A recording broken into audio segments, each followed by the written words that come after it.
ठीक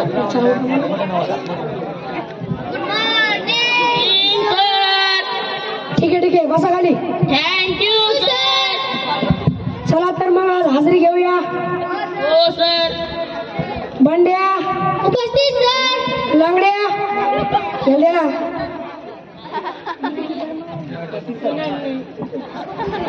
उपस्थित सर.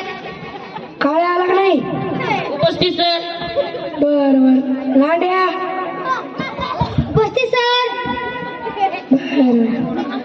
करमळ्या उपस्थित सर.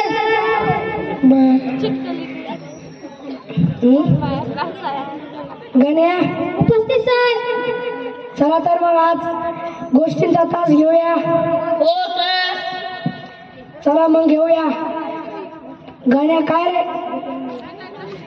डोक्या मारा खाली. काय रे गण्या वर्गात डुकले देतोयस?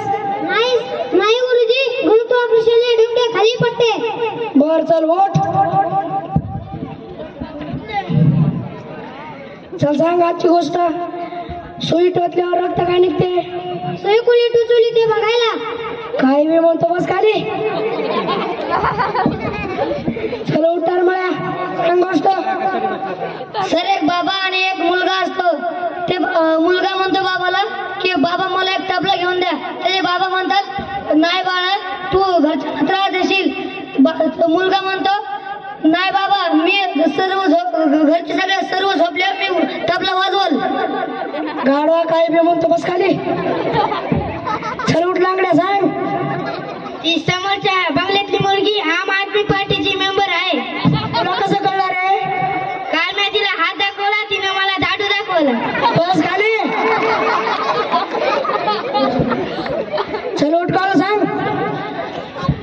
सकाळी उठतो आणि झोपतो हे बघून बायको विचारते अहो तुम्ही सकाळी का उठून साखरेचा डबा चेक करता?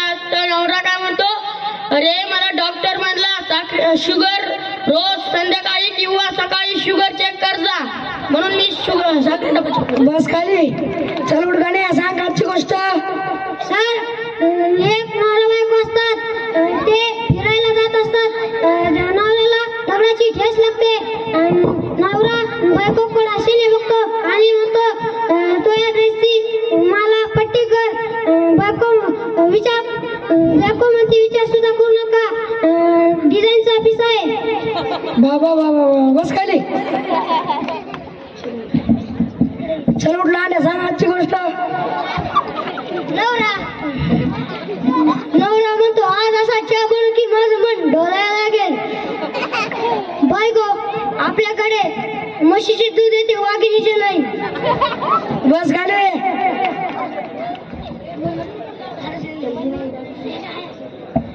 चलो उठ.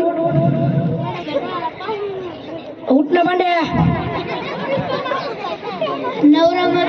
बायको नवऱ्याला म्हणते जानू आज सोमवारी शॉपिंगला, मंगळवारी जेवायला, बुधवारी फिरायला, गुरुवारी पिक्चरला, शनिवारी पिकनिकला जायचं. आणि नवरा म्हणतो रविवारी मंदिरला जायचं. बायको म्हणते कशाला? नवरा म्हणतो भीक मागायला. बर बर बस खाली. शाळा सुटली पण आपला आदर्श विद्यार्थी म्हणजे राजेंद्र गुरु हा आपल्याला 2 टिप्स सांगेल संसाराच्या, सुखी संसाराच्या. सुखी संसारासाठी 2 टिप्स सांगतो तुम्हाला. बायको बोलत असताना शांत राहा. बायको जर शांत असल्यावर बोलू नका. चला मंडळी मग शाळा सुटली येतो आम्ही. कसं वाटलं मंडळी? मस्त वाटलं. खूपच छान वाटलं मुलांना. खूपच छान वाटलं.